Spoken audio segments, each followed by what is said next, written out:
She was the light of her family and a lifeline in the skies. An Amref emergency flight nurse who was on a mission to save lives. But when the aircraft crashed in Mwihoko, Jane Omusula's loved ones were left not only grieving her loss, but grappling with the unbearable reality. Her body was never recovered. NTV's Zachary Nyakweba caught up with Jane's Daniel Omusula, who recounts the harrowing events of the immediate aftermath and the unfathomable void left behind. For Daniel Omusula, this was not the news he had hoped for on Thursday afternoon. Omusula left work early as he was unwell. He was asleep when his younger brother arrived after failing to reach him on phone with a devastating update.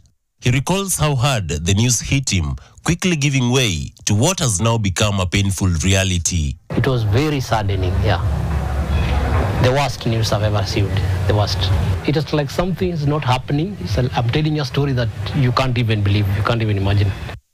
Jane Omusula, as described by her elder brother Daniel, was a remarkable woman from her formative years. She pursued a nursing course at Mukumu Nursing School, a bachelor's degree at the Aga Khan University in Kisumu, followed by a master's degree in nursing at University of Nairobi. This dedication ultimately led her to Amref, where she served with passion. She was focused. She knew what she wanted in life. But its life cut too short. Yeah, because she had put a lot of effort in life. I wish God had given her, I wish God gave us some time to enjoy the fruits she was fighting for. But beyond her professional achievements, Jane was the bedrock of her family.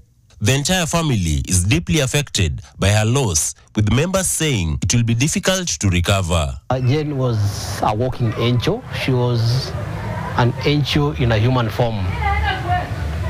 Because I personally cannot even do what Jane does. First, when we are sick, when you go to hospitals, we don't pay. She pays from there. So long as we give the number of the nurse or the doctor is treating you. Daniel says even now, the haunting reality of his sister's sudden death is that her body hasn't been recovered. He describes the unique torment of plane crashes, where families are left with an unbearable sense of emptiness. There's no even body. There's no body to bury this. Like, we are not talking of, we are going to see Jenny in a mortuary, to see her body. There's nothing. Despite the grim prospect of not recovering a full body, the family is resolute in their commitment to provide Jane a decent burial with whatever remains which are identified. I wish she just died a normal death. We could see her. We could bury her peacefully. But it's okay. Other crew members who perished alongside Jane, as mentioned by Amref, include Captain Mudhuka Munuve. Munuve had served with Amref Flying Doctors for nearly 7 years as a captain and check pilot on the Cessna Citation, XLS, and Pilatus PC-12 with more than 10,000 hours of flying experience. Captain Brian Miaro was an instructor captain on the Pilatus PC-12 and was transitioning to become a check pilot. He performed an oversight role over others on the same aircraft.